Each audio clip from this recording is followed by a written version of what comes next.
Bienvenidos amigos, amigas, bienvenidos otro día más a la nave 451, a la nave 451 o a la NAVE 451. Bienvenido otro día más, Tomás. Vamos a volar. Vamos a despegar de nuevo, a ver dónde aterrizamos hoy. By order of the Peaky Blinders, un día más. Aquí nos encontramos. Con el gorrito. Después de la Semana Santa, después de una semana pasada por agua, pero bueno, yo creo que venimos con más ganas que nunca, ¿cierto, Tomás? Sí, pasada por agua la semana y por licores varios. Pero bueno, aparte de beber licores, ¿qué has hecho esta Semana Santa? Bueno, yo fui al pueblo, se hace lo que se pudo en el pueblo. Y bueno, la verdad que la persona que dijo que el pueblo está para descansar y para despejarte y distraerte, pues la verdad que yo no sé en qué está pensando ese muchacho. Bueno, cuando vuelves del pueblo descansas. Exacto. Porque te falta sueño. Exacto. Pero bueno, si no se hace ahora, ¿cuándo se va a hacer?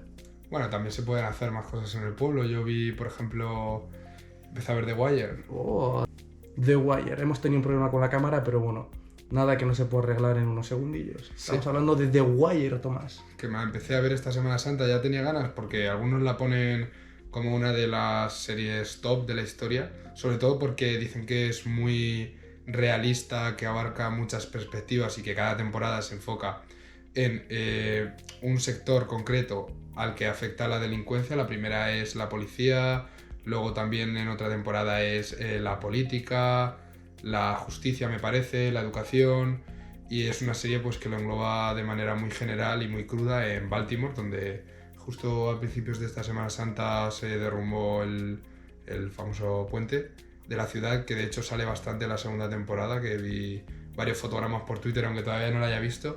Y sí, la verdad es que también es una serie que, aparte de que mucha gente la alaba, yo he visto gente que la critica mucho, sobre todo porque dicen que es muy lenta.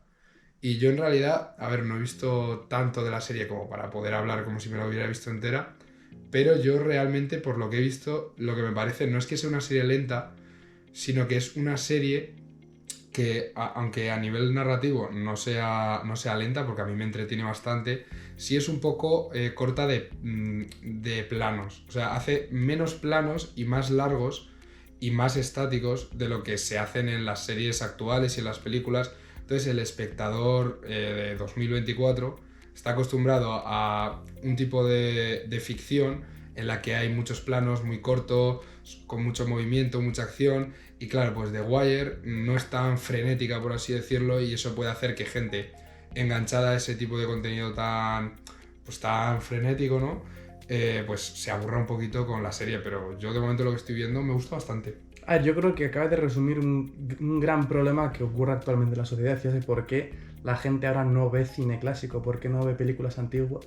Bueno, aparte de que porque hay gente que dice, que el otro día vi en Twitter también, que decía, por fin me he animado a ver una película clásica que me recomendaron bastante. Del 2010. El Club de la Lucha. Ya. A ver, quieras que no, es un problema que existe, porque ahora con TikTok, con Instagram, con YouTube, pues vemos todo en menos de 10 segundos, y ya cuando un vídeo incluso dura 2 minutos, pues ya te requiere un esfuerzo que no quieres gastar. Entonces, ponerte una película, o en este caso una serie de los 2000, de los comienzos de los 2000, en los que igual hablamos de, pues es que igual hay, yo qué sé, igual 100 planos por episodio, y sí eso. Entonces son como las películas antiguas, que no era un ritmo frenético de planos, pues no te va a entrar por los ojos, porque tú lo que quieres es movimiento, quieres acción, quieres dinamismo. Entonces, creo que acabas de definir a la perfección lo que viene a ser el por qué el cine clásico ahora no prospera entre los jóvenes. ¿Y no crees que se pierde en tema de narrativa y de contar historias y de cómo las cuentan? Porque yo veo muchas películas clásicas de verdad, de los años 40, 50, 60, que son películas, como por ejemplo algunas de Alfred Hitchcock, que a nivel de guión están muy bien, aunque sean bastante simples, aunque son ingeniosas, sobre todo en cómo ponen algunos planos, pero realmente el montaje es un montaje bastante simple, con algún plano más subjetivo, más, entre comillas, sorprendente, aunque ahora estemos acostumbrados a planos mucho más complejos, por así decirlo, pero yo veo que las historias son mejores o son iguales en muchas películas antiguas que las modernas, porque de hecho es que muchas películas modernas la trama se inspira en pues, películas antiguas, lo que pasa es que como mucha gente no las ha visto, gente sobre todo más joven, pues parece algo que es novedoso cuando en realidad no lo es. Hombre, la ley es simple, el cine es un arte, partamos de ahí. Y la unidad mínima en este caso del cine, como de la literatura es la narración, como de los cuadros, la pintura, pues es quizá el color, en el cine deberían ser los planos. Y si un plano no significa nada, Claro, porque no le estás dando sentido al cine. El cine un debe plano es significar... el ojo por el que mira el espectador. Si nos remitimos a hacer planos de 1, 2, 3 segundos que pasan desapercibidos delante tuya, el espectador no va a comprender igual la intención del artista, del cineasta en este caso.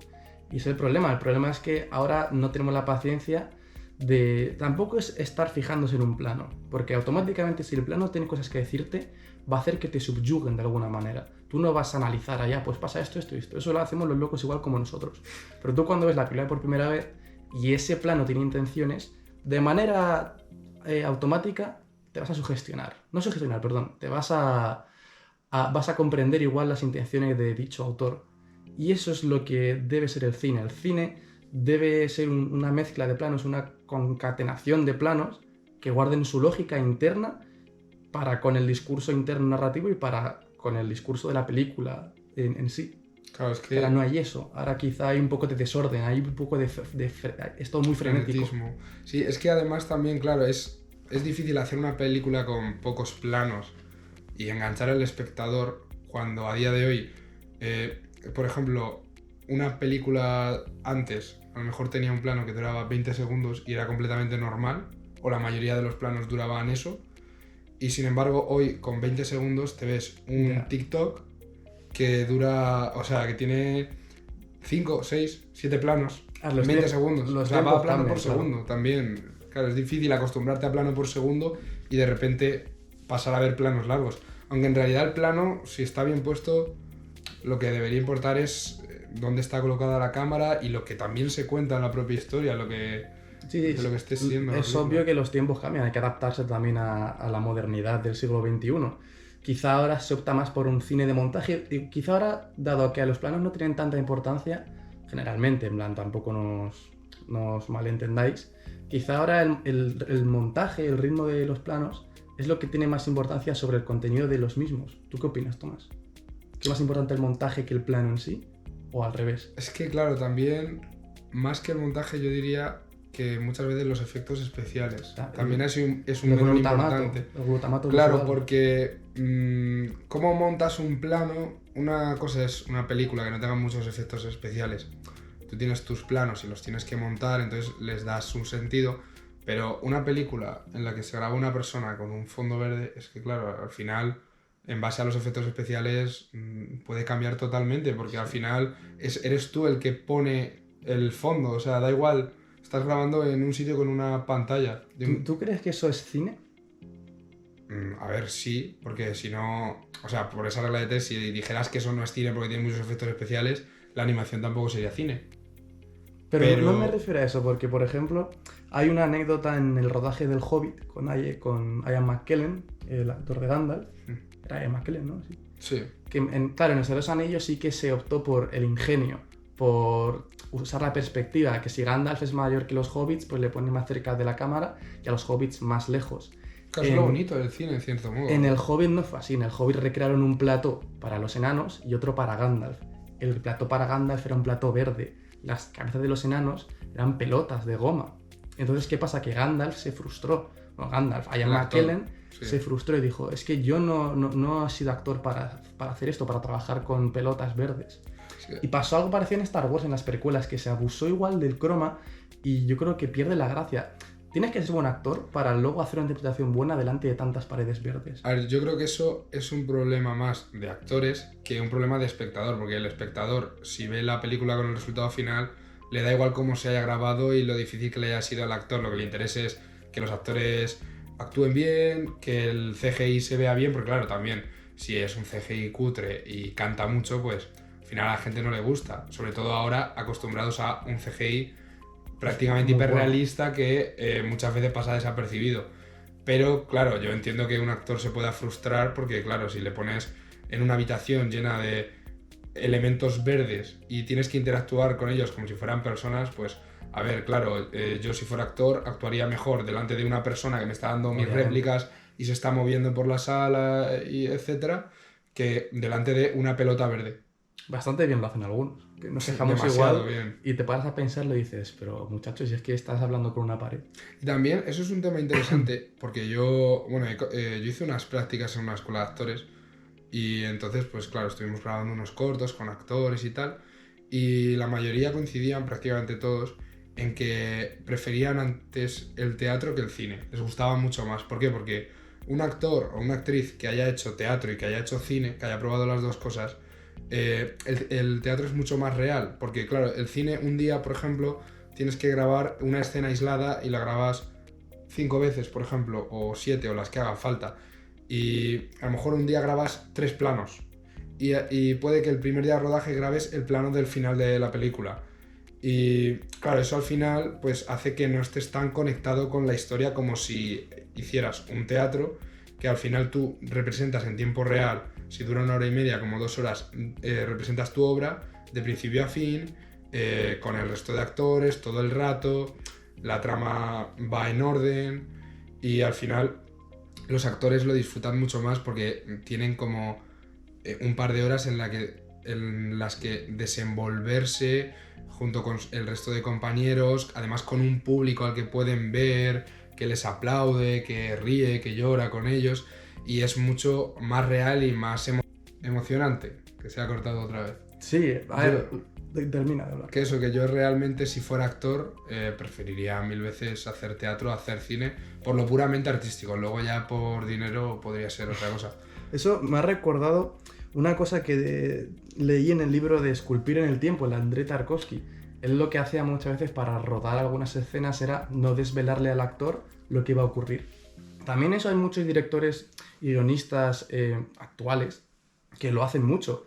Si no estoy equivocado, Lola Mayo, una guionista española que ha trabajado con José Sacristán y ha hecho recientemente algunos largometrajes galardonados, hacían eso, si no tengo mal entendido. Lo que hacían era no le desvelaban el final al actor, para lo que tú has dicho, para que se desenvolviese de una manera más orgánica dentro de la propia cinta. Y Tarkovsky hacía eso, no le desvelaba igual el final de la escena para que la actuación fuese pura. Claro, lo malo es que si en esa escena, cuando se lo desvela, falla algo, tiene que repetir la escena y ya sí, lo sabe, sí. No, es imposible sacarlo de una manera tan pura. O que se le olvide dar al botón de grabar y ya entonces... Ya, o que haya un fallo de sonido, el plano esté mal encuadrado, cualquier cosa. Hay 1000 problemas que pueden surgir. Pero bueno, otra cosa que me venía muy a la mente porque esta Semana Santa, un poquito antes, empecé a leerme uno de los libros de Mundo Disco, el libro de Mort. Sitúa un poco, ¿qué es Mundo Disco? Bueno, Mundo Disco, para el que no lo sepa, pues son una serie de novelas de Terry Pratchett que son unas novelas de fantasía más o menos medieval absurda, en la que pues un planeta que es un disco, pues hay como diferentes personajes que estaban, por ejemplo, magos, brujas, duendes, tipo época medieval, pero muy absurdo. Es un disco que está sobre 4 elefantes y una tortuga, volando por el espacio. También. Y entonces son unos libros muy satíricos, muy irónicos, todo muy loco, pero dentro de esa locura hay una lógica interna, como debe haber en cualquier historia. Porque yo, por ejemplo, justo estaba leyendo y me vino la idea a la cabeza, porque estaba leyendo una parte en la que la muerte es un personaje y va en persona, cuando a alguien le toca morirse, va a llevársela. Entonces, como que la muerte tiene unos becarios que le ayuda a hacer su trabajo, porque sola no puede, y como que hay unas reglas de que las personas importantes, como los reyes, como los nobles, va a la muerte en persona. Entonces, hay un personaje importante que se muere y va un becario, y ese personaje se enfada porque dice, no, pero ¿dónde está la muerte? En plan, a mí no me traigas becarios. Entonces me hizo bastante gracia y me hizo pensar en el tema de la lógica interna, porque claro, hasta las historias más absurdas, como estos libros de Mundo Disco, o como La vida de Brian, que también la he visto esta Semana Santa, pues tiene que tener esa lógica interna que te haga adentrarte bien en la historia. Sí, y más en la fantasía tú eriges tu propio mundo, y por muy alocado que parezca que hay dragones, que hay caminantes blancos, que hay enanos, que hay elfos, que hay de todo, si eso está dentro de la diégesis de la propia historia, no hay nada por qué extrañarse, no es nada raro. El problema vendría cuando se da la llamada suspensión de la incredulidad. Eso es cuando ya añades un elemento que es literalmente un agujero de guión, cuando no compartes la lógica interna. Por muchos dragones que haya, por muchos elementos fantásticos, mágicos, que aparentemente no tienen ningún sentido, pero dentro de la historia sí, por muchos elementos que haya de ese estilo, si añades uno que no va acorde a esa lógica, por muy fantástico que sea todo, se derrumba. Y eso pasó, de hecho, en Juego de Tronos. En Juego de Tronos hace pues, unos años, cuando se estrenó el final, pues hay un momento en el que cierto personaje salta como 8 metros para matar a otro personaje. Y dices, a ver, que vale, que yo entiendo que haya dragones, que haya caminantes blancos, yo entiendo que haya curanderas, que haya sacerdotisas rojas, pero a mí, George Martin, David Weiss y Benioff, no me habéis planteado la opción de que venga una persona y salte 8 metros. Claro. Ahí está la no lógica interna. Claro, por es como, muy disparatado que sea un por ejemplo, relato. Cualquier película que vaya de viajes en el tiempo, lo primero que hace es las normas de los viajes en el tiempo en esa película. No tiene que ser igual en todas las películas, pero tienen que respetarse a sí mismas. Igual que en las películas que hablan, por ejemplo, de magia o de cualquier tema, porque al final da igual lo absurdo o lo surrealista que plantees una historia. Si tú pones unas normas, tienes que cumplirlas, porque si no, al espectador pues le ofende, se decepciona, Te burlas de él. y le deja de gustar, aunque le haya estado gustando durante todo el tiempo. Es algo parecido a lo que pasa con los finales que se resuelven por Deus Ex Machina. Que bueno, para el que no lo sepa, Deus Ex Machina quiere decirse cuando un final se resuelve como por arte de magia, porque básicamente el autor de la obra no sabe cómo terminar su película, su libro, lo que sea, y hace un final fantasioso de porque sí. Entonces, Deus Ex Machina, he querido mirar el término exactamente de dónde venía, y viene del griego, de los teatros griegos, cuando el Deus Ex Machina era un personaje que hacía de un dios griego, entonces le bajaban con una grúa, con cuerdas, y le dejaban como volando en el escenario y resolvía el conflicto. O sea, o resolvía el conflicto o hacía un giro de guión. Y al final, pues, se trata de eso, que es un final que, bueno, para la antigua Grecia las tragicomedias no estaba muy mal, pero a día de hoy, pues, hay que currárselo un poquito más, ¿no? Te burlas de la integridad del espectador. Yo ya que he dedicado estar 2 horas mirando pues, a una pantalla, espero tener un final satisfactorio, lo que hablamos el otro día de los finales satisfactorios.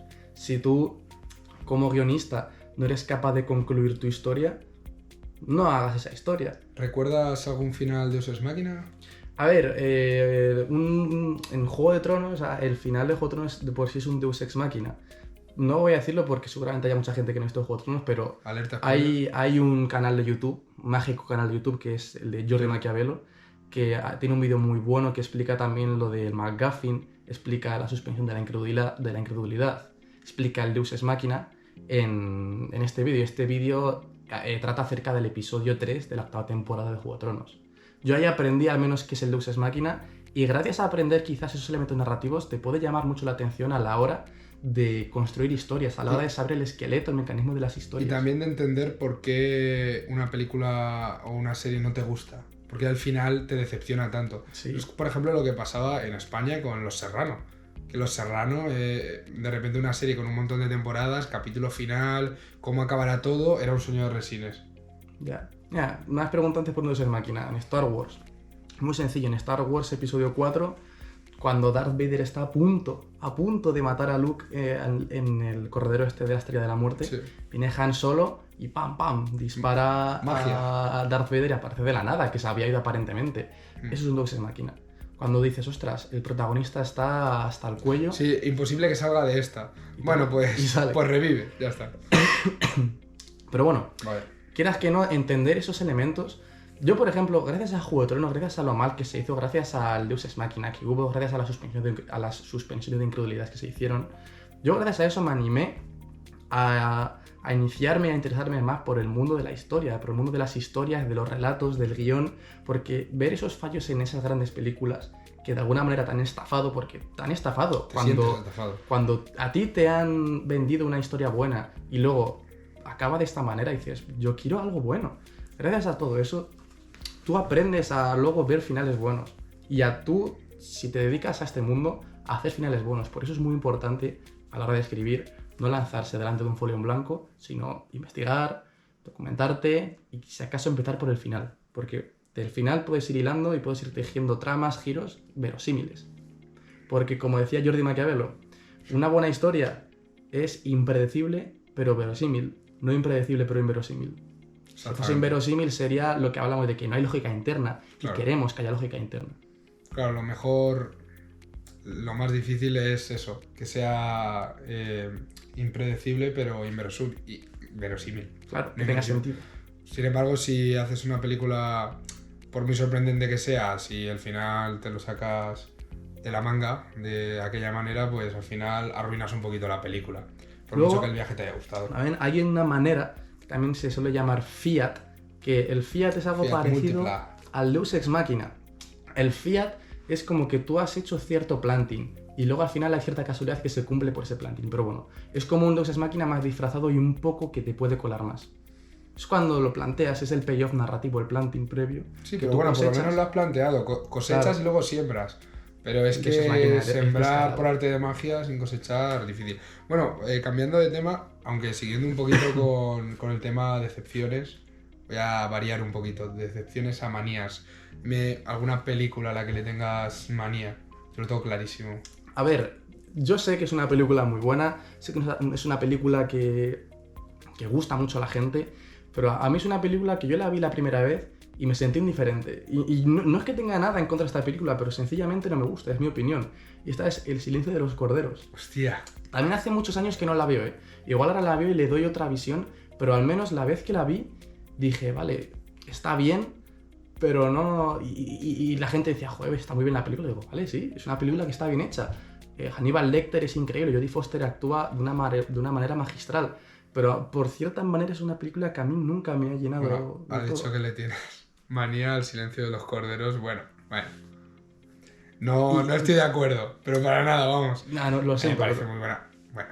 Ese es mi gusto personal. Yo le tengo una especial manía. Además, clarísimo, es que es lo primero que me viene a la mente al pensar en la palabra manía. El Padrino 3. Porque, claro, yo... no te escuché mi abuelo, Me da igual. Es que aquí... Yo cuando vi El Padrino por primera vez, claro, ya por la tarde veo El Padrino, flipo, me encanta, 10 de 10, casi mi película favorita instantánea, tal.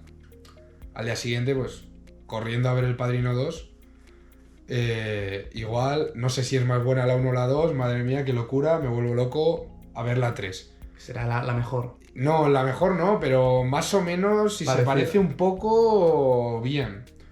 De repente veo la 3. Es que le tenía manía. No es mala. La vi con manía. La empecé a ver y me empezó ahí a decepcionar y ya la seguía viendo a disgusto. La estaba viendo a disgusto. Encima, sí. Sofía Coppola será muy buena directora, pero actuaba bastante mal en El Padrino 3. Déjame decirte. Sí que la trama igual está de... Hay una trama con los curas y los sacerdotes, sí que llega a ser un poco más rollete, pero al final en la ópera, cuando matan a Sofía Coppola y Al Pacino pega ese berrido que le sale del alma, para mí a mí me hicieron un favor, porque le estaba cogiendo bastante mañana a Sofía Coppola en esa película. Luego Andy García también hace un papelón. Bueno, pero claro, si yo veo esa película como una película independiente que no tiene nada que ver con El Padrino, o veo esa película y no he visto El Padrino 1 y 2, sí. Me podría gustar. Pero claro, yo tenía el nivel de exigencia aquí, con El Padrino 1 y 2, y de repente, pues claro, tengo que cavar en el subsuelo porque, claro, me baja mucho. En plan, yo... Indigna. Se puede entender. No suele gustar esa película. De hecho, hay una frase en Los Soprano, porque en Los Soprano, pues, obviamente hacen muchas referencias al Padrino. Una de ellas es cuando Silvio hace la famosa frase que dice Al Pacino en El Padrino 3, que es: justo cuando pensaba que me había ido, me vuelven a meter. Y esa frase también se ha parodiado así de veces. Pero lo interesante es que en Los Soprano hay un capítulo de la primera temporada en el que está, creo que, Moltisanti con otro soprano, otro amiguete, otro de la banda, otro de la mafia, y van a la casa de unos ricos. Y recuerdo que uno de esos ricos le dice a Moltisanti, ah, sí, soy Los Sopranos, no sé qué, y sin venir a cuento le dice, para mí El Padrino 1 fue buena, El Padrino 2 fue la mejor y El Padrino 3 fue malentendida. Quizás, no sé, igual hay que verla otra vez, igual tenemos que llegar para ver El Silencio de los Corderos otra vez y El Padrino 3 de nuevo. Bueno, pero mejor ver primero la 1 y la 2. Sí, hombre, eso desde Luego luego. ya, bueno, si sobra tiempo. No, sí. Bueno, Hay que darle oportunidades a las películas que no nos gustan de pequeños porque igual de mayor luego nos sorprenden, ¿eh? hay que darle otra oportunidad, pero La con justa. distancia, con distancia. Bueno. Lo justo. Y tú antes, Tomás, antes has mencionado una película de la que tenía ganas de hablar porque básicamente venimos de Semana Santa. Venimos de Semana Santa y hemos hablado de esa alocada lógica interna que puede haber en ciertos mundos creados. Uno de estos mundos podría ser el mundo de los Monty Python. Los Monty Python, la vida de Brian de Nazaret. Exactamente, La vida de Brian, película maravillosa del 77 o por ahí, no recuerdo el año justo, 78 por ahí. 70 y algo. Pero bueno, La vida de Brian es una película de los Monty Python, de estos 6 cómicos británicos que se lucieron durante la década de los 70. Yo la vi esta Semana Santa de nuevo, además que la vi y la echaron en la tele, no me acuerdo en qué canal. Next, puede ser. Puede ser. No sé si ya la Estaba había justo anunciado. comiendo, no sé si era Jueves Santo o Miércoles Santo y me la vi enterita. Además que luego justo terminó y empezó Los Caballeros de la Mesa Cuadrada. Buah, que digo, esa- esto ya es vicio, sí. La de La- El Santo Grial. Claro, la de los cocos, que, Sí. que van en coco. Que eso era, vamos, una barbaridad. Sí, Los Monty Python. casi me enganchan para ver la Mesa Cuadrada tienen- y echo ahí la tarde. Los tienen bien puestos los Monty Python. Sí, no, además que la película está muy bien. Y sí, es una parodia directa a Jesús de Nazaret, pues a la Biblia, pero en realidad hace una parodia como de todas las religiones y también con el tema de los romanos me parece brutal lo del Frente Judaico Popular, ¿no? Tiene- El Frente Popular de Judea, que no saben ni quiénes Ya, son ya. porque son lo mismo, Pues sin embargo se tienen- odian a muerte. Tienen cosas muy buenas esa película, sobre todo las que ocurrieron igual detrás de la Mucha película. crítica social también. ¿Y por qué tiene cosas buenas? Pues por la crítica social que hace, porque mucha gente pues la quería censurar y de hecho en muchos países se censuró, en Irlanda se censuró, en Sudáfrica y hasta en Noruega. ¿Qué ocurrió? Los Monty Python es gente que usa mucho el coco porque al margen de ser cómicos, los cómicos buenos dan luego lecciones de vida muy buenas, muy excelentes. Y una cosa que ocurrió en Suecia fue que para promocionar la película dijeron se ha censurado la película en Noruega, eso es porque es muy buena. Entonces la gente de Suecia fue ahí y dijo, ostras, si se ha censurado en el país vecino, quiero ir a verla.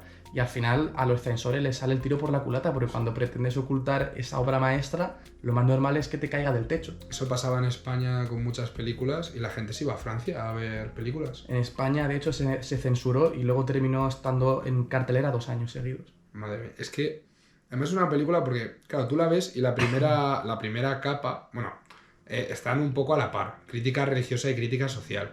Pero yo creo que es mucho más importante la crítica social porque es una crítica que la hace en el 1970 y pico y 50 años después Sigue en es vigor. tal cual, Sí. es que es tal cual, o sea, y además es una crítica muy inteligente, sobre todo yo lo de que ellos estén en contra del gobierno y qué nos han dado los romanos, esa escena, las carreteras, bueno, pero aparte de las carreteras, la sanidad, bueno, pero aparte de las carreteras y la sanidad, Coliseo, bueno, pero aparte de... Y empieza a enumerar cosas. Quejarte por quejarte. Y claro, en plan, eso me parece brutal, como de crítica social también, o sea, crítica tanto a, por así decirlo, al gobierno, como a los partidos, como a las peleas tontas entre ellas, como a la estupidez de la gente de quejarse por cosas que realmente están haciendo bien. Es como, vale, tú odias a muerte por ejemplo, a los romanos en la película de La vida de Brian y te empiezan a decir cosas buenas. Es como, ya, bueno, sí, vale, pero ¿y qué más? Y te empiezan a decir, ¿y qué más? ¿Y qué más? O sea, al final es como que no atiendes a razones. Por mucho... Los Monty Python han hecho. eran muy buenos. Es lo que decía, que Brutal. son cómicos O sea, excelentes. De cada frase de La vida de Brian puedes sacar una crítica prácticamente. Luego eran también muy versátiles porque una cosa graciosa que tienen los Monty Python es que hacen papeles a tutiplén. En La vida de Brian, los 6 Monty Python hacen 40 papeles. O sea, entre los 6 se 40. repiten. O sea, yo había visto que se repetían 4 o 5 cada uno, pero... Eric Idle, que es el que está al lado cuando se le están crucificando, que empieza a cantar, se hace como 10 papeles, hace una burrada. Sí. Y mola mucho la película porque... Bueno, en general todas sus películas, porque te hablan del sentido de la vida, que realmente es un sinsentido. Es un absurdo. Es una lógica interna, como hemos dicho, de absurdo total. Y que no te sorprende porque sabes lo que estás viendo y te anima a decir, oye, pues saca una sonrisa porque ya que la vida es una tontería, ya que la vida es absurda, ¿de qué te sirve? Y eso lo refleja muy bien en la última escena, cuando están cantando en la cruz. Sí. ¿Qué ocurrió? Así como dato curioso, cuando fueron a grabar y vieron ahí todas las cruces sobre el monte, se sintieron un poco abrumados y dijeron, ostras, esto es un poco más serio igual de lo que yo me esperaba. A ver si nos vamos a pasar. A ver si no vamos a pasar. ¿Y qué hicieron? Decidieron componer esta canción de Always Look to the Brightest Side of Life. Siempre mirar al lado brillante de la vida. Y fue curioso porque en cosa de 20 minutos la compusieron así, para salir del paso. Se fueron al hotel, pusieron colchones, estaban en Túnez, pues se fueron al hotel en Túnez, pusieron colchones en las paredes para el tema de la reverberación y grabaron un tema que te da una enseñanza brutal. Súper pegadizo encima. Súper pegadizo. Es una metáfora, un simbolismo de que cómo una persona que está crucificada puede pensar así de bien. Y es que pues, realmente de que nacemos estamos ya condenados a la muerte. Entonces tú decides cómo afrontar la vida. Son maravillosos los Monty Python. En las películas del Santo Grial, en las películas del sentido de la vida, es que no hay sentido. Es que somos una mota de polvo que te va a volar. De hecho, el impacto también que han tenido los Monty Python en la animación, sobre todo la animación así cómica actual, es brutal. En BoJack Horseman, el protagonista BoJack Horseman se pasa muchos capítulos diciendo ¿quién soy? ¿A dónde voy? Que son cosas que pueden encontrarse en los Monty Python. En los Simpson, Homer tiene un capítulo en el que ve a Dios y le dice pero Dios, ¿cuál es el sentido de la vida? ¿Para qué estoy aquí? Y luego en Rick y Morty igual, el existencialismo, el absurdismo de si vamos a morir, haz lo que te dé la gana. El legado de los Monty Python es muy amplio. También la versatilidad que tenían ellos en temas de la animación dentro de las películas, el alternar animación con carne y hueso, es brutal. O sea, a mí me parecen personas fascinantes que lo hacen de una manera celestial. Sí, bueno, si han trascendido tantos 50 años es por algo. No, sí, desde luego. De hecho, hacían de ruinas hacían monumentos. Por ejemplo, hubo en los caballeros de la mesa cuadrada no les llegaba el dinero para contratar caballos, bueno, para tener caballos. Y está el gag, y de eso hicieron un gag famoso que es... El de los cocos. Es maravilloso. Luego, igual, George Harrison se endeudó, se hipotecó por financiar la vida de Brian. Sí. Tuvo que reunir $4 millones, que por aquel entonces era una burrada, para financiar esta película. A día de hoy también es una burrada. También es una burrada. Que lo pillara. Vio el guión y le encantó y dijo, yo esto tengo que verlo en la gran pantalla. Sí. No, además que una cosa que me ha gustado mucho de lo que has dicho, el tema de los caballos, yo no lo sabía, que no tenían dinero para caballos y por eso usaron el gag de los cocos. Es que, otra cosa, a raíz de lo que habíamos dicho antes del tema de las películas antiguas y de los planos, a mí me gusta mucho cómo las películas antiguas resuelven situaciones sin mostrar en pantalla. Como lo típico de, pues, una explosión o un asesinato o cualquier cosa que pueda ser o más cara si lo haces visual o más poco creíble si sale mal, como por ejemplo si tú matas a una persona, si le clavas un cuchillo y el actor no actúa bien, al final queda mal, o si la sangre se ve falsa también queda mal. Entonces, antes que hacerlo cutre, lo ocultas y lo muestras de otra forma, que te con un sonido, con una sombra. Entonces las películas antiguas hacían muy bien esto, porque al final era un presupuesto muy limitado, unos planos limitados, y en la película matan a X. Pues en lugar de, muchos directores elegían, en lugar de mostrártelo, pues cómo lo hago de manera ingeniosa para dar a entender al espectador que he hecho esto y en realidad no enseñar nada. Y eso es algo que me gusta bastante, y al final, si tú, por ejemplo, quieres hacer algo, aunque sea a nivel amateur, muchas veces vemos que la gente, pues yo que sé, graba un corto, aunque sea de escuela o por hacerlo con amigos y tal, y dice, bueno, pues matamos un personaje y le clavas un cuchillo de plástico y le sale un chorro de ketchup. Y queda hipercutre. Entonces, es mejor para la fantasía hacer una sombra, hacer un sonido, hacer algo que justifique, que no lo vea el espectador y se lo imagine, que además siempre la imaginación de las personas siempre va a hacerlo mucho más, sentirlo mucho más que si realmente te lo muestra, o sea, te lo vas a imaginar mucho más brutal. Si no te limitas a lo que hay. Si no te limitas a lo que ves. Entonces, además de eso, además de que la imaginación es mucho más poderosa que cualquier cosa que puedas ver en pantalla, también hay otra cosa, y es que si queda cutre, canta y se pierde como la ilusión de la ficción. O sea, si tú estás viendo una película y de repente ves un efecto especial cutre, como que parece que se derrumba. Parece que se derrumba, te sales de la película. Entonces es mucho mejor ocultarte algo de manera ingeniosa a mostrártelo de manera cutre, y es algo que me parece muy importante. Yo creo que lo has clavado. O sea, se dice obviamente que está muy bien el no lo digas, muéstralo. Pero también es no lo digas ni lo muestres. Claro, las películas de ahora pecan mucho de mostrar demasiado, porque también con el nivel de efectos especiales que hay, se puede mostrar cualquier cosa. Porque no hace falta, por ejemplo, pues explotar una bomba de verdad para hacer un efecto especial brutal de una explosión. Basta con tener mucho CGI. Entonces, claro, las películas de ahora con mucho presupuesto dicen, bueno, pues muestra una explosión mega brutal. Pero muchas veces es mejor poner a una persona corriendo y que se escuche la explosión y hacerlo de manera ingeniosa, o ver un objeto temblando y que se escuche de fondo y caigan casquetes, que mostrar lo que es la explosión en sí, que de hecho ya muchas películas lo hacen, ya no es nada espectacular. Termina por ser redundante. Claro, termina siendo más asombroso hacerlo de manera ingeniosa que mostrar la explosión que ya muestran todas las películas, porque ya a nivel técnico es muy factible. Totalmente. O sea, y tampoco hay que tratar de tonto al espectador. Al contrario, el cine siempre se ha caracterizado, el buen cine se ha caracterizado por tratarle de listo, por hacer que el espectador también vaya llenando el puzzle que se ha montado en su cabeza y termine de formar pues la escena igual que le han planteado, que cuando acabe la película se quede pensando, que te dé pie a la reflexión, que te dé pie a la inspiración, incluso te anime a hacer tu cine, porque es un método de inspiración muy eficaz el cine. Claro, es que darlo mascadito a mí no me gusta. Por ejemplo, me acaba de venir a la cabeza en Psicosis, de Hitchcock, al final de la película, después de todo lo que pasa, que bueno, ya todo el mundo lo sabe, pero no lo voy a decir, por si acaso alguien no la ha visto, que hay que verla.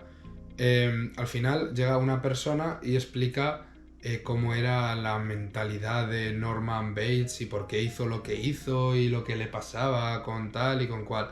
Y se tira 2-3 minutos de película, cuando ya ha terminado, explicando esto lo hizo por esto, por lo otro, porque era así, porque era así. Al final eso sobra. O sea, a mí me sobra eso en la película de Psicosis. Ya porque, lo entiendes. Claro, yo ya entiendo que a él le pasa algo, aunque no sepa exactamente poner una palabra concreta. ¿Por qué me lo tienes que dar tan mascado? Ya. O sea, no, a mí no me gusta cuando pasa eso en las películas. Y muchas películas hacen eso porque también películas como porque muy se piensan grandes, que el espectador no lo va a entender. Ya, pero sobre todo yo creo que películas más de alto presupuesto es una exigencia de las productoras. Sí. Es como, no, es que se tiene que entender porque si no la gente... De hecho, las grandes producciones actuales, como van a llegar a tanta gente, quieren que absolutamente todo el mundo lo entienda. Entonces los diálogos son de sobreexposición. Es decir, que literalmente se dice lo que se piensa y lo que se hace. No se dice cómo actuaría una persona normal. Claro, pero tú no puedes hacer una película dedicada a Al adultos, gran público. Al gran público y meter una explicación súper masticadita para que lo entienda un niño de 5 años cuando vea la película. Pues mira, si un niño de 5 años o de 10 o de 15 no lo entiende, pues que no lo entienda. Ya la verá otra vez cuando tenga 25 y ya entenderá lo que en su día no entendió, que también es bonito, me parece, ¿no? No, sí, total. Y eso lo hace divinamente las películas de Disney y Pixar. ¿Por qué? Porque Pixar cuentan una historia que aparentemente es de niños, pero luego tú la analizas y dices, esa historia no es de niños. No tiene un lenguaje basado, no tiene un lenguaje ni es sobreexpuesto, no es redundante. Es una historia de adultos con una metáfora brutal como pueden ser dibujos animados. Sí, eso me ha recordado a la película del revés. Me acuerdo hace poco que vi a Alejandro G. Calvo, el de Sensacine, que decía que él cuando vio el estreno de Del Revés, que estuvo toda la película llorando, porque es una película que habla, claro, de la madurez de una niña pequeña, de cómo pasa a ser adolescente, por así decirlo. Entonces dice que él, claro, tiene niños pequeños y que a sus hijos, cuando salió la segunda parte, que salió este año pasado me parece, les dijo que él se tiró toda la película llorando y los niños le decían, pero papá, si es una película súper divertida y tal. Y al final es lo que tú dices, que es una película que a los niños les gusta y que es divertida para los niños, pero que tiene un trasfondo que si lo ve un adulto puede llegar a ser bastante profundo, como es en el caso del revés. Eso es lo bueno de esas películas, que esas son películas que hay que poner a los niños pequeños. Porque lo que hemos dicho, el cine subyuga. El buen cine se te va a quedar grabado en la memoria y los niños pequeños tienen a imitar. Y si ven que el protagonista de tu película hace cosas buenas, pues vas a imitar. Transmite buenos valores, pues vas a tener esos buenos valores. El ver cine es como leer un buen libro. O sea, un buen libro igual no te cambia, te anima a hacer cosas, pero no te cambia. Pero el leer muchos libros, el ver muchas películas, te van a cambiar. Una tarde con tus amigos no te va a cambiar, pero pasar muchas tardes con ellos es lo que te va a llevar a tener un cambio en ti mismo. Entonces, nutrirte de esas historias, de esas pequeñas historias simples, de esas pequeñas, grandes historias simples, es lo que te va a hacer que en un futuro igual, pues, sea diferente para bien. Te haga pensar de manera muy buena. Yo sí creo que un buen libro te puede cambiar, igual que una buena película o... No, sí. Si yo lo que digo es que un buen libro, en mi opinión, un libro te inspira, te cambia y te hace leer más. Pero el conjunto de leer es lo que te va a cambiar.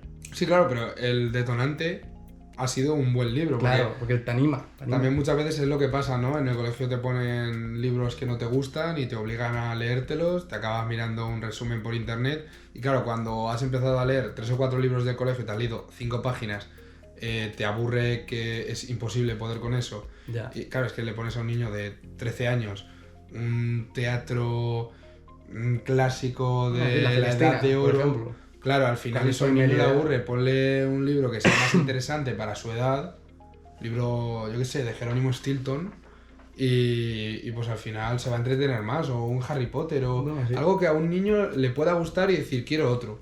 Y así es como se va forjando el hábito. Es como si a un niño, en lugar de ponerle películas de dibujos, le pones películas de Tarkovsky, de Al Pacino y de Robert De Niro. Que también, cuidado, que igual se las vería y diría, bueno, sí, pero aceptable. Saldría un poco violento. Bueno. Muchos cortes hoy, Estamos de vuelta. Problemas técnicos. Lo que tiene la vuelta a Semana Santa es que vuelves un poco espeso. Pero bueno, no pasa nada porque seguiremos hablando de la religión. Y bueno, Tomás, te voy a plantear un tema que creo que es bastante interesante y que le puede resultar atractivo a los productores de cine actuales. Y es más, y vamos futuros. Claro, o sea, de los que quieran hacer ahora nuevas películas y dejarse tantas secuelas, tantos remakes y tantas cosas del estilo. De lo que vengo a hablar es parecido a un remake, pero bueno, adaptaciones. Pero al principio, antes de cualquier cosa, te voy a explicar, o te voy a preguntar. Durante el siglo XX ha habido películas como Ben-Hur, como Los 10 Mandamientos, La Pasión, Jesús de Nazaret, Barrabás y incontables películas de carácter religioso que la han petado, o sea, que han triunfado. ¿Tú ahora verías viable hacer esas producciones tan grandes? A ver... Tan religiosas. La Pasión, la de 2004, fue yo creo que la última de estas películas. Tuvo bastante éxito a nivel mundial. Al final tiene un público masivo. Lo que pasa es que, claro, hacer yo creo... la película de Barrabás, que es del ladrón que Pilato liberó, ¿lo verías interesante? No lo sé. A ver, a nivel personal depende de quién la haga y cómo la haga y todo eso, pero yo creo que también como que el público que estaba muy aferrado a la religión es un público más adulto anciano. Entonces, claro, es más lógico que hace unos años tuvieran más éxito que ahora, que parece que cada vez como que vamos como sociedad en general, no solo en España, todo el mundo hacia un camino más laico, ¿no? Menos religioso. O al menos, aunque haya gente religiosa, aunque seamos religiosos, una religión un poco más suave, más de, bueno, sí, yo creo tal, pero tampoco voy a estar todos los domingos ahí en misa, pico y pala. Entonces, como antes sí era un poco así la cosa, pues claro, es normal que, echan menú, como no la veas, hay que verla, por vez 25. Sí que ahora lo petaría menos, pero bueno, yo sigo pensando que ahora nos ha dado mucho por explotar las franquicias, explotar franquicias como Star Wars, como Marvel, como Juego de Tronos incluso, y explotar los llamados universos cinematográficos. Sí. Os traigo una propuesta Proyecto Jesucristo, que puede hacer temblar los pilares de la Tierra, que sería un universo cinematográfico de la Biblia, las posibilidades que tendría eso serían Ya, infinitas. hay series ya.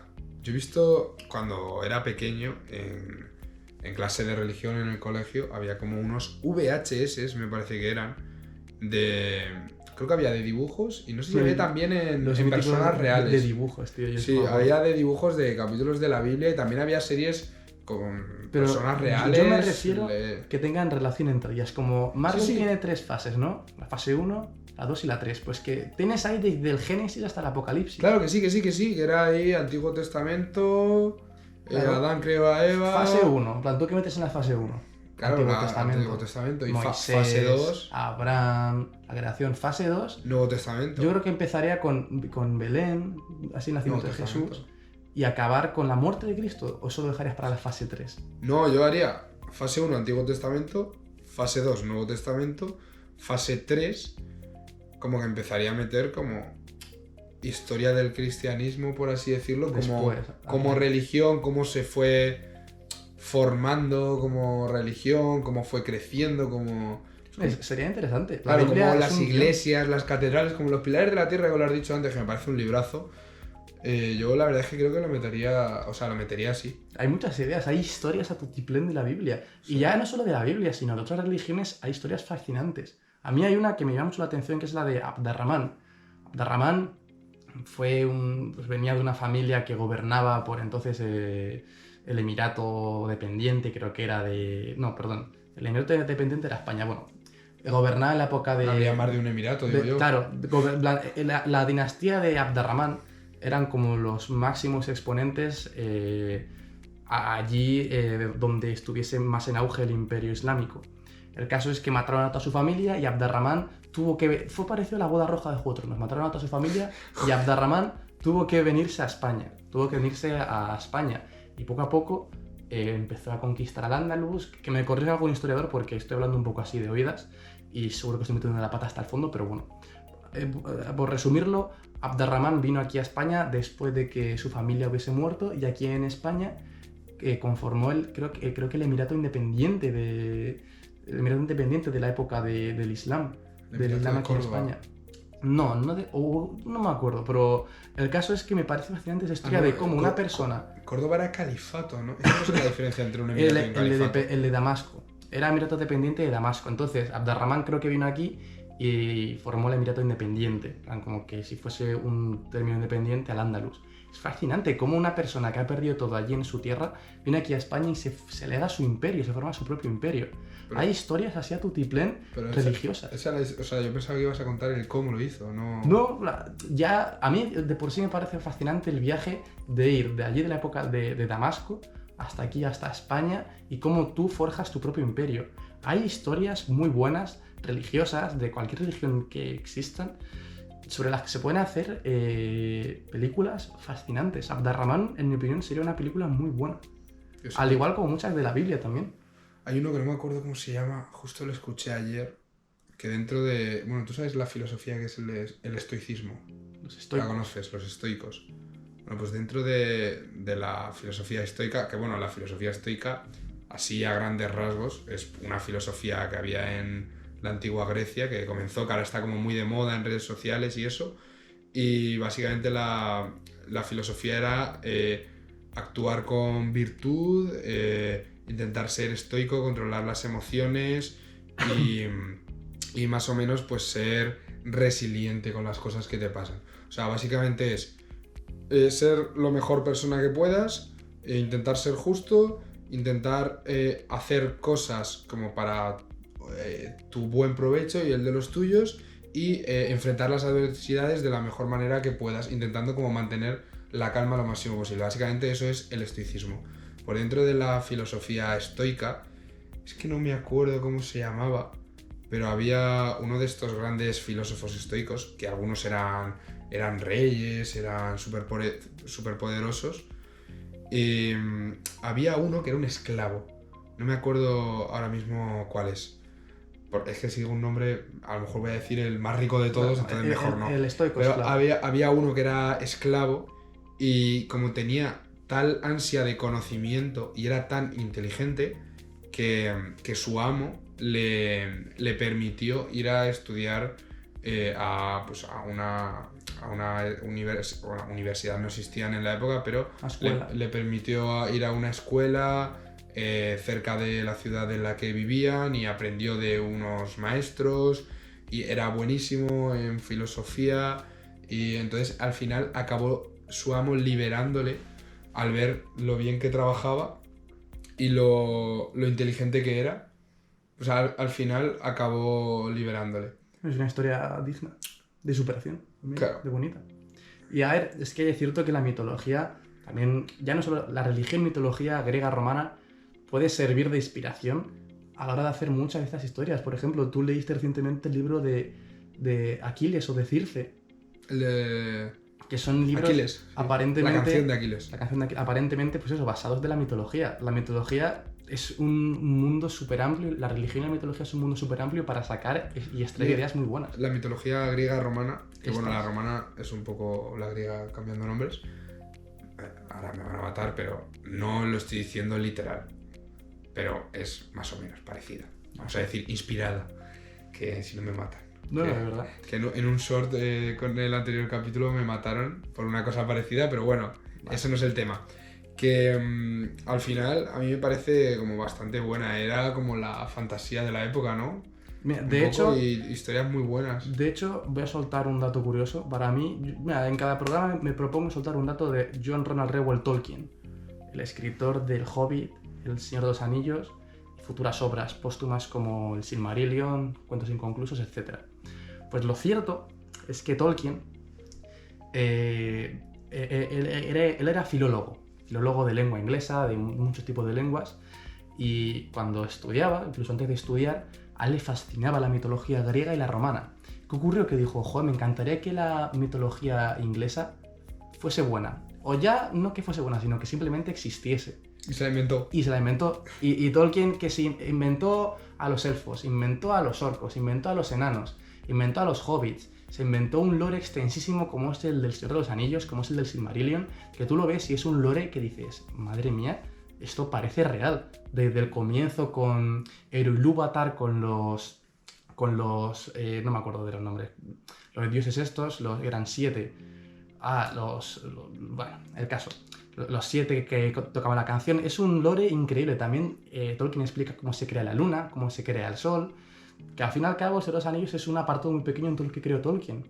Lo de Tolkien es mitología, que te la puedes creer o no. Yo ya lo dije, me gustaría creer en esa mitología, pero es fascinante cómo a raíz de decir, pues quiero inventarme una mitología, creas eso. Obviamente hay muchos apartados aparte. Tolkien era una persona muy imaginativa. Tolkien inventó el lenguaje élfico y a raíz de también sacó sus historias, pero también la iniciación y la iniciativa de querer crear un mundo digno nació de ahí, de que igual Inglaterra no tenía su propia mitología como lo pudiesen tener la griega o la romana. O la cántabra. Ahí me sorprendió. Sé que los vascos también son muy... Los cántabros no tengo ni idea, pero los vascos sé que hay mitología bastante curiosa. Sí, también. Los tártalos, los gentilus, algo así me parece que creo que también hay también Gálica, Galicia. Sí, al ser así pueblos norteños. En general el norte siempre esconde cosas bastante interesantes. No, además yo estuve este verano en Galicia de vacaciones y era una tierra que, bueno, ibas por el campo por allí y parecía que te iba a salir un duende. Parecía sacada de un libro de Tolkien, como estabas diciendo.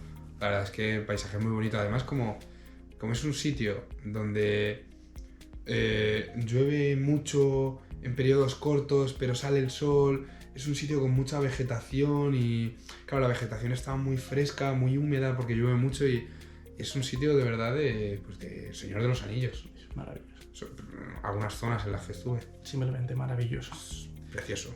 Y bueno, vamos a ver cómo vamos de tiempo, Tomás. ¿Qué hora es? No tengo ni idea, pero bueno. Pues bueno, vamos a ir cerrando, pero abreviando. Te propongo, Tomás, que para cada capítulo, para cada programa, cada uno de nosotros, en este programa empezaré yo, busca un personaje que le llame la atención, que le fascine y digas, vale, creo que este personaje puede ser interesante para que lo conozca el público, para que lo conozca yo y tú.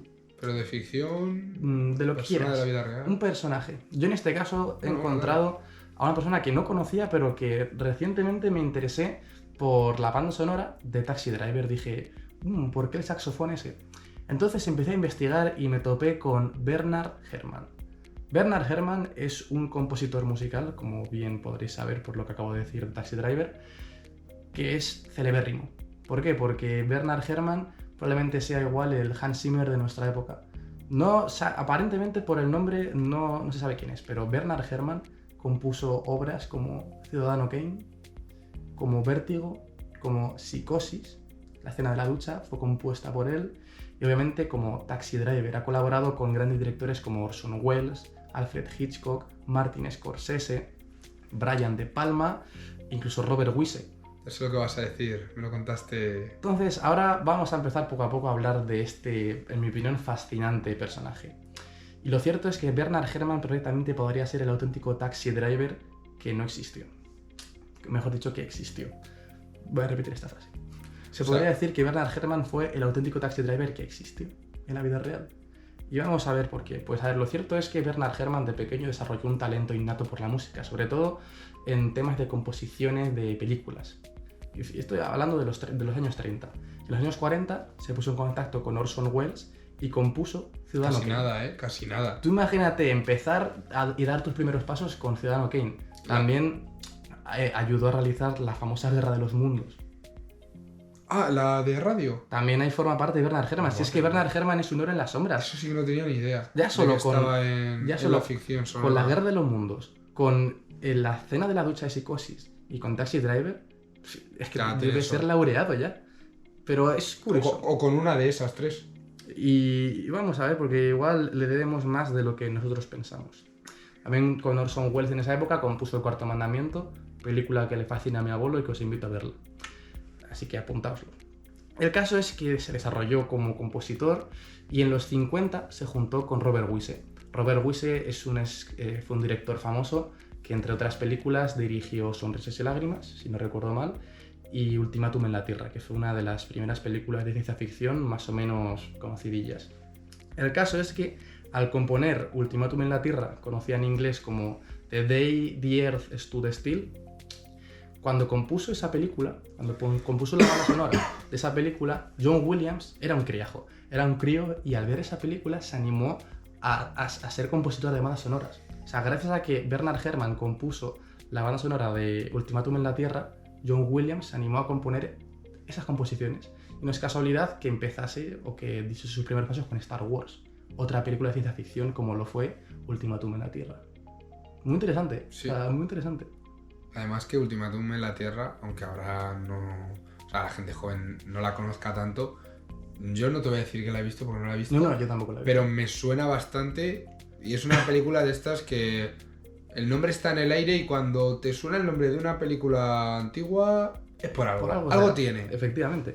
Porque las que no son buenas no perduran. Exacto. Y esto es un regalito del cine. O sea, que Bernard Herrmann inspiró a John Williams para componer bandas sonoras. Eso es precioso. Cosas que tiene el cine.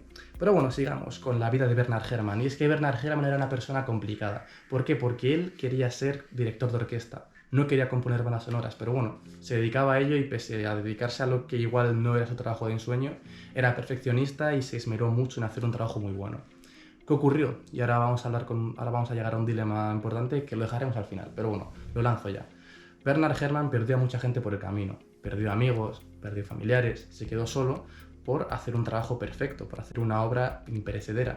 Un poco Kubrick, ¿no? ¿Hasta qué punto, efectivamente, hasta qué punto llega a ser bueno el perder todo para hacer una obra así? Lanzo la pregunta y cerramos el programa con esa respuesta, ¿vale? Empieza a darle vueltas. ¿Quieres que te responda eso? Sí. Yo te lo puedo responder luego. ya. Vamos a terminar porque si no veo que acabamos hablando de Resplandor y de 2001 otra vez. Pero bueno, el caso es que desarrolló su faceta también antisocial y solitaria, y en los 50-60 contactó con un director británico bastante famoso. Adivinas quién es, ¿no? Alfred. El fucking Alfred Hitchcock. Hitchcock. El caso es que Alfred Hitchcock pues también tuvo una buena sociedad con Bernard Herrmann.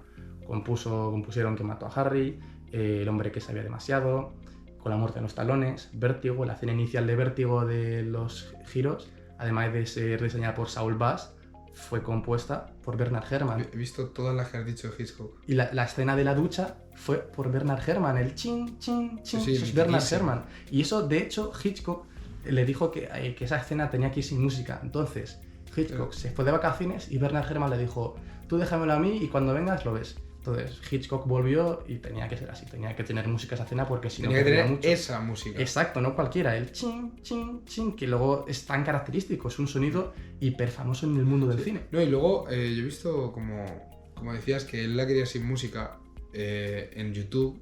Hay gente que se dedica pues a ¿cómo sería la escena de la ducha de Psicosis sin música? Y te la compara con música y sin música. Y yo lo he escuchado y es bastante curioso. Hombre, O es que sea, esa cambia música mucho, se escucha... te pone los pelos de punta, tío. Claro, porque no sientes lo mismo, es simplemente escuchas los gritos de ella y ves la escena y no te deja, a mí me deja como bastante frío en comparación con la música. Es que yo de hecho veo la escena sin música y me imagino la música, aunque no tenga la escena música, porque ya Total, lo lleva dentro. está dentro de la escena, o sea, está pegada, por mucho que la separes. Y de hecho, lo que tú acabas de decir es algo parecido a lo que le pasó a Hitchcock. Y es que lo interesante de todo esto es que Hitchcock tenía la sensación de que Bernard se había adueñado de sus películas. Entonces, en una exhibición en directo, Bernard Herrmann fue laureado, fue aplaudido hasta la saciedad y Hitchcock estaba presente Se puso celoso. y Hitchcock le humilló delante de todos. ¿Qué dices? Es curioso, después de esa sociedad tan magnífica que habían formado, Hitchcock era un personaje un tanto estrafalario. Sí, era un poco Se peculiar. sabía. ¿Pero qué dijo? Entonces, delante de cuando todo el mundo le aplaudió, le dijo que su obra era una obra vacía, que era muy superficial, y le dejó hundido. Le dejó hundido el Alfred Hitchcock. Te dice Hitchcock eso. Te digo, Hitchcock, Le hizo un poco mal. celoso, Pero, cabrón. y eso, quieras que no... Le da un nivel, le da una nueva dimensión a tus películas con la música. O sea, al final la música, si la llevan las películas es por algo, y si le quitas la música, le estás quitando una parte a la película Obviamente. bastante importante. Pues eso, si ya de por sí, bueno, de nuevo que hemos tenido que cortar, pero bueno, si ya de por sí Bernard Herrmann era una persona que tenía problemas sociales, que tenía problemas consigo mismo de depresión y de autodestrucción, tú imagínate que Hitchcock te diga eso. Pues el amigo cogió y se fue a Europa a vagar por ahí, le llamaban el exiliado errante o algo del estilo. Y ahora viene, creo que una sorpresa muy grata que te va a gustar, Tomás, ¿vale? Es una sorpresa también para todos los oyentes y fans de la nave 451. Cuenta. Y es que allí, durante Europa, en los 60, Bernard Herrmann trabajó con ciertos directores de calibre como Truffaut y de este tipo de gente.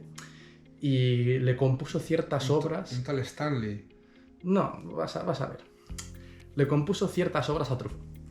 Para empezar, La novia vestida de negro, pero una obra que creo que a este canal le debe gustar mucho y le debe fascinar es la de Fahrenheit 451.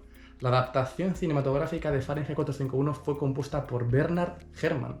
No la he visto, pero me he leído el libro. Hombre, llamándose así el podcast. Así que es muy interesante, pero yo creo que ahora viene también el final de esta maravillosa vida y el final de la vida de Llega Bernard siempre, Herrmann. llega a todos. Y ¿Cómo le llegó? Bernard Herrmann volvió después de la época en Francia, en Europa, en los 60. Vagando por Europa, hago paréntesis, como Oscar Wilde en París. Sí. Quieras que no, artistas un poco Yo lo dejo. descorazonados, destrozados, que se sacaban las castañas del fuego como podían. Entonces, Bernard Herrmann regresó a Europa. Y allí ya su carrera, pues obviamente, regresó a América. Bernard Herrmann regresó a América y allí su carrera está un poco destrozada por lo que le había ocurrido con Hitchcock. ¿Qué ocurrió? Que dos jóvenes cineastas que crecieron viendo sus películas le ayudaron y le propusieron trabajar con ellos. Estos cineastas fueron Brian De Palma y Martin Scorsese. ¿Qué ocurrió? Que dos chavalines que Iban por ahí, pasaban iban por por el ahí. barrio. Y Martin Scorsese le pidió a Brian De Palma, que tenía una mejor relación con Bernard Herrmann, que le compusiese la banda sonora de Taxi Driver. Casi nada. ¿Qué pasa? Bernard Herrmann se negó. Dijo, yo no compongo para taxistas. ¿Qué ocurrió? Leyó el Taxi Driver, leyó el personaje de Travis Bickle Ya sí compongo y dijo, para taxistas. fíjate que creo que igual es algo de taxistas. Y es fascinante porque terminó componiendo una melodía mágica, terminó componiendo una melodía con toques jazzísticos que no eran ni mucho menos su feudo, su terreno, y acabó componiendo una melodía que era básicamente él, solitario, depresivo, que no te gustaba la sociedad, que vas por tu propia cuenta y que hacías tu propio bien. Que era la historia de su vida. Y el dato interesante, para poner ya el broche final a esto, fue que el día, o más o menos los días que terminó de componer la banda sonora de Taxi Driver... El día. Que fue el 23 de diciembre de 1975, si no estoy confundido, la víspera de Nochebuena, falleció en su apartamento después de haber compuesto tal genialidad. Qué Falleció poético. a solas, es poesía pura.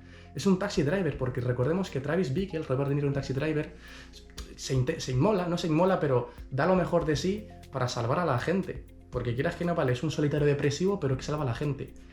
En cierta manera, Bernard Herrmann hizo algo así, puesto que él se sacrificó. Se sacrificó por todo el mundo, perdió todo para dejar un legado que es imperecedero y es inmortal, como es su obra. Además que el día que cierras con un broche de oro como es Taxi Driver, que puede que no sea la mejor obra que ha hecho, que es de las mejores, pero claro, ha hecho Psicosis. Sí, lo de la pero escena de la el ducha, saxofón de Taxi supermítica. Driver ya dices, vale. Bueno, pero a lo mejor no es la más top, pero es una de las top. La terminas y con broche de oro... que sí, ya parecía que volvía a recuperar esa ilusión, pues se quedó ahí. Nada de dejar trabajo a medias.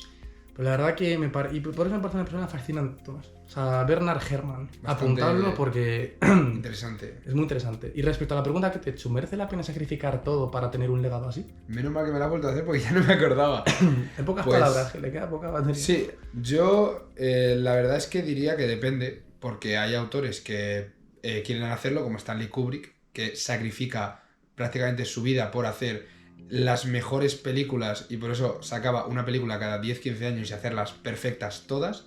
Y hay otros directores, como por ejemplo Hitchcock, que prefería pues hacer 80 películas y que 20 fueran malas.